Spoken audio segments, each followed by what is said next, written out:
do want to do. Each mesocycle or each microcycle of this mesocycle, I show you how I'm progressing, what I'm doing, why I'm doing it. So this first week is actually just kind of going to be you seeing how I input my stuff into the Excel sheet in order for me to keep track. So what sort of comments that I make on there. I'm technically done with this week of training, and I'm on to week 2 actually, but I'm getting the content out as it comes. With the help of Scott, it's going to be a lot better. So camera's over here, sorry, screen's over here. So I'm going to just show you the screen. I'm going to sort of make this a little smaller here. I'll be in the corner, and I'm going to open this here. I'm going to open it with a Google Sheet so you guys can see it.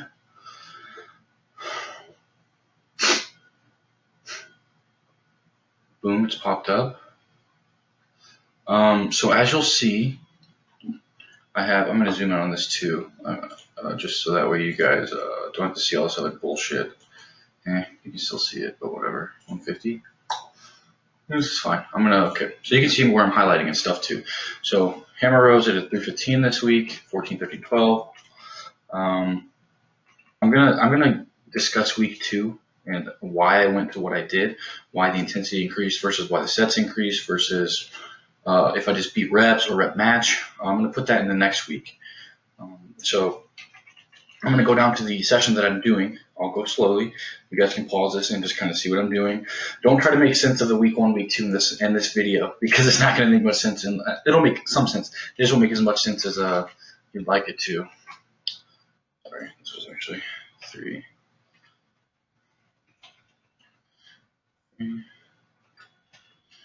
Okay, so it's not going to make as much sense as you would like it to, because I didn't really. I'm not going to explain it in this one. So one of the things that people wanted me to discuss is how we go about modifying training if we travel, things of that nature. So we were in Montana this last week, and when we went there, we knew we wouldn't be able to train on the 4th of July, which I believe was Saturday, but we were going to train Sunday, which is generally our rest session. And some muscle groups were trained before this Saturday, and some muscle groups are going to be trained after that Sunday because we didn't rest on Monday. So we had to sort of modify and move things around a little bit just for this first week. So what we did, and you're going to see this in the video, is that I actually moved lying leg curls and put it with my leg press and stuff. We took the Saturday PM, we put it on Friday. So I actually did this, and this was a cable curl. I'm switching it to preacher curl because I just like the preacher curl more. And me and Mike don't need to do all the same exercises. He likes the cable curl a lot more than I do. I'm just not too much of a fan of it, and I don't want to overuse it because I have some little bit of elbow tendonitis going on as well. So this and this were moved to this day. Lying leg curls were moved to this day. So we did Smith close grip, incline cable flies, superset wide grip push-ups. Oh shit, they're the cable curls. The cable curls, and then the cable push down drop set. I believe that was it. Oh, and forearms, because if we were to do forearms on that Saturday, we also do forearms on this Monday up here. And as you remember, see right there, as you remember, the Saturday session was actually on Sunday instead because we did 4th of July on the Saturday before this. So if we were to have done that, we would have been doing kind of forearms back to back, and to mitigate some of that pressure on the elbow and stuff like that. I didn't want to overlap. And then, as you know, SRA curves, the damage ensued and the recovery capacity available. You kind of have to just make sure that you're training things when they're ready to be trained and not arbitrarily training whenever you want to train. So like when people go in and they're like, oh, I'm going to train chest today. And then like a day later, they didn't get very sore, and their buddy's like, hey, you want to train chest again? He's like, yeah, let's train chest. It's probably a bad idea because there was certainly some damage ensued, and you're probably not fully recovered just yet. So probably a bad idea to do shit like that. We're trying to just kind of optimize around the scenario that happened, which was going to Montana, 4th of July, travel, all that. So leg press was on Sunday, walking barbell lunges was on Sunday. Notice the volume started a little bit lower than I would have liked because we did this whole switch. This was actually on a Sunday. I don't even think I did this actually. So I said I moved this, but the cable curl's already there. So I don't even think I did this. until Sunday either, which was okay because I don't have too much. I don't have any biceps on this day, on the Monday. So even though we did this on Sunday, it's not too big of a deal. I just started the volume a little lower than normal so that by Tuesday, I was ready for cable curls. So I put a day between it. It was just fine because the volume started lower. So again, this was Sunday. Volume on bicep started lower. Volume on leg started lower because I had to recover in time since it was on Sunday for the Monday session and for the Tuesday session. So I hope that makes sense. As far as pushing this stuff around, like the cable push down drop set, we did that because Tuesday, since that was on Sunday, Tuesday is pretty intensive tricep and push stuff. All right, so that's that, right? Basically, the way I have this set up, and I'll go to my session that I'm doing. Let's see. Sorry, I don't know why I can't find it. Smith close grip bench. Okay, I did 2 sets of 235.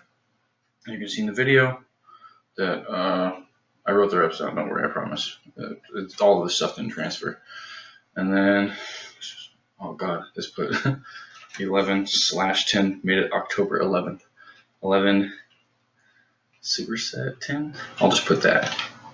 So the superset that I did, which was single cable fly superset wide grip push-ups, I had 60 pounds on each, and then I wrote a comment here. I'm glad that I put this here. I put went too heavy because I wanted that 10 to 15 rep range, or actually I think it might have been 15 to 20 rep range, and I got 11 on the cable flies, and it was very heavy. So I went too heavy, and I'm just gonna try to control that a little better next time.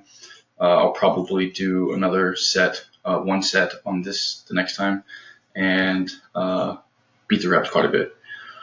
Cable curls, 120. I did 11/10, so 14/13.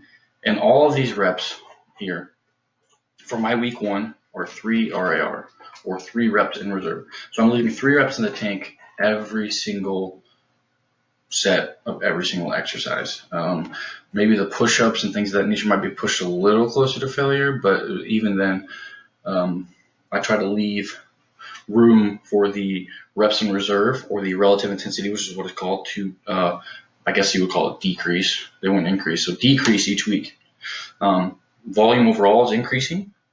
Proximity to failure, relative intensity is decreasing, and that's going to lead to the volume accumulation throughout this accumulation cycle, which I believe is going to be a 4-to-1 paradigm.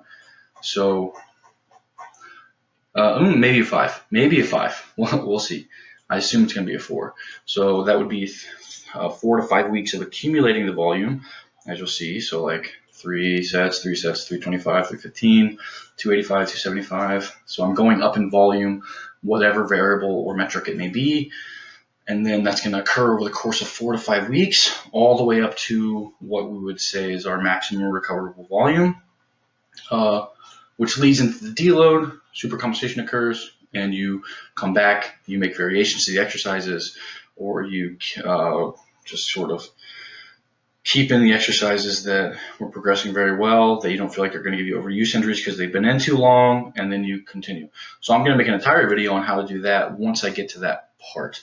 So it's going to be an entire massing series. The massing series will be composed of the entire massing block, which is consecutive mesocycles. So if this is one mesocycle, let's zoom out on it. If this is one mesocycle, right here, including the deload, which I know how to deload, so I don't really write that in. It's going to be 3 of these blocks back to back, focusing on mostly. I'm somewhat emphasizing the back, the arms still, because those are my weak points, and we'll just continue increasing volume over the macrocycle, or the training block, and by the end, I hopefully am much larger and ready to do a show. So, yeah, I think that's everything for this first loom for the how to input your stuff into the sheet. Notice here that I'm midway through here, so this is about where I am right now. Sorry, I'm pointing at it, and you guys can't fucking see that. I'm midway through, and I'm inputting everything and making sure that I'm increasing volume based on certain metrics. Like I said, I'm gonna make a video on that. And I don't really fill anything out for clients. I would actually have this all filled out already as like a plan, what I generally would like to see. But it's auto-regulated. They'll send this back to me, and I actually make one of these for them, and I show them how I'm changing the volume depending on what it is. So if this was already inputted, like I'll pretend this would have already been here, right? Ooh, fuck! How did I mess that up, guys? What the hell? And it would say like, I want you to actually be 2 from fail, 2 from fail, 2 from fail, blah blah blah blah blah, right? Okay. So this would be like, at this point, there are like 3 sets, 4 sets, 4 sets, 5, 4, whatever it may be, right? So there's their volume.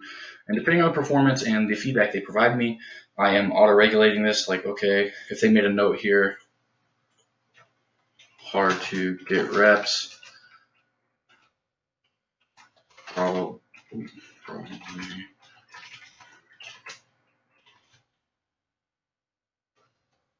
And then I would get an email of that, right? And come read this and be like, okay, good. Let's keep the sets the same then, and we'll keep the weight the same, and we'll try to just beat the reps. Boom.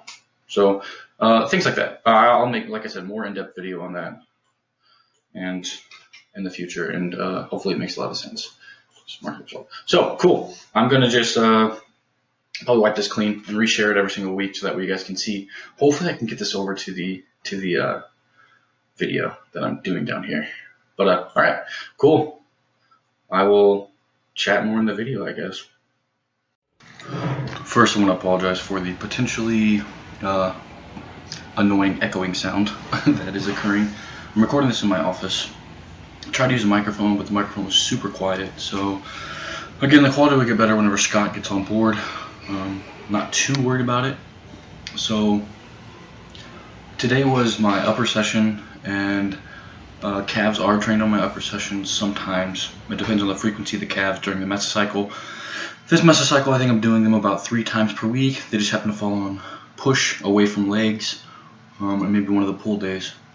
I'm going to put my entire mesocycle up for you guys in a loom video. That way you can see how I progress and what factors I'm taking into consideration whenever I am progressing. So see here, Mike's doing calves also. I'm going to get a lot of footage of us just kind of bullshitting and training. At one point I just kind of set up the camera right here actually and let it record, and you'll just get to see us bullshitting and training. And eventually I'll turn these into vlog style videos where I'm recording a little more than just training. But for now, just to get some content out for you guys, showing what I'm doing, currently warming up, and I'm going to talk a little bit about warm-ups in a little bit.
So what we're doing here is our specific warm-up. There are a few parts to a warm-up. The first is the general warm-up. That is when you get in there and you just get the heart rate up, get the blood flowing. This can be like a 10-minute cardio walk on a treadmill or whatever. The next is the dynamic warm-up. So think back to like PE class when you would do skips and things like that before you get the day started for the PE class. And then finally, it's a specific warm-up, and you warm all the way up with the first exercise that you're using for the local musculature that you're training that day. So each time you switch muscles, you do this again. You go through the specific warm-up, which is here, Smith bench. We did 135, 185, and then I kind of jumped a little bit too much. I shouldn't have. But then you do potentiation set with the final working weight for the day, or about 5 pounds heavier. This primes you for your working sets for the day. So that is the specific portion of the overall warm-up.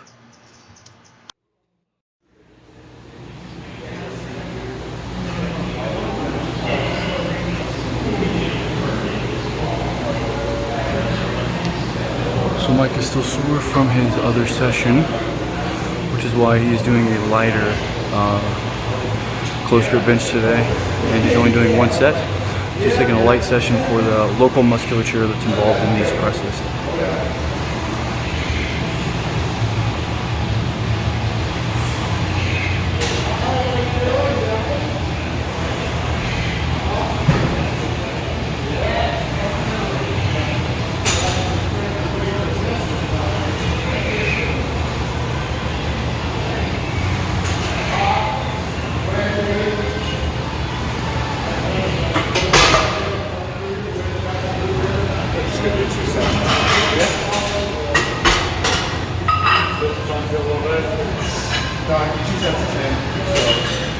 Way less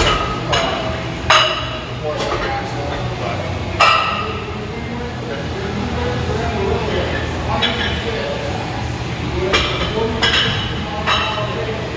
I want like 60.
So due to autoregulation, he felt 2 sets would be better than 1 today. He's feeling a little better. These are just kind of the minor changes you can make once you really figure out kind of your volume landmarks and how these things work.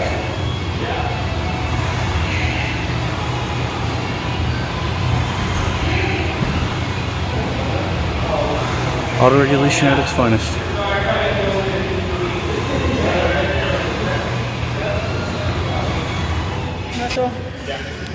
Shit. Testicles. Let me know when I can go.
tough. Wider grip. 40 was like Yeah. nothing. I'll do that on 50 for the next one. We're just doing one set. Oh, right. Good stuff. Quality. Get to something that burns.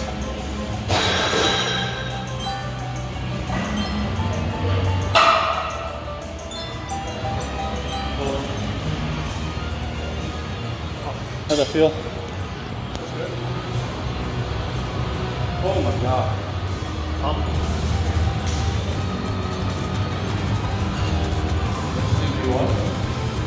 So it's going to be we're going to do summer. It's going to be a drop set. And then just set On the last drop? Yeah. You don't have to do one last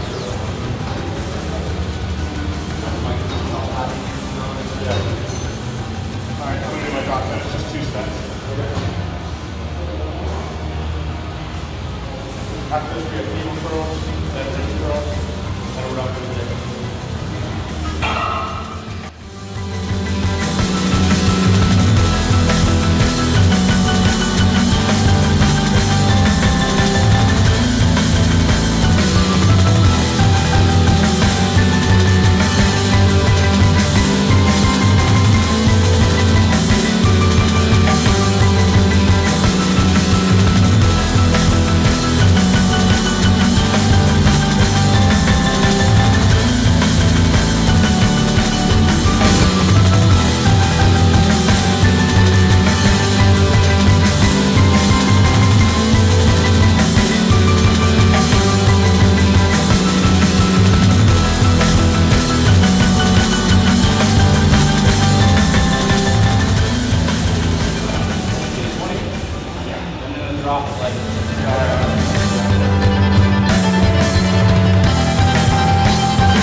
I drop my elbow so light, I drop it just 1 notch.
Good stuff, man.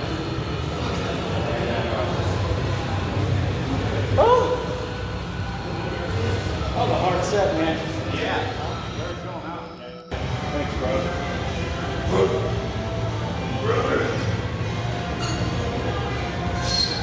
Close grip, make it more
definitely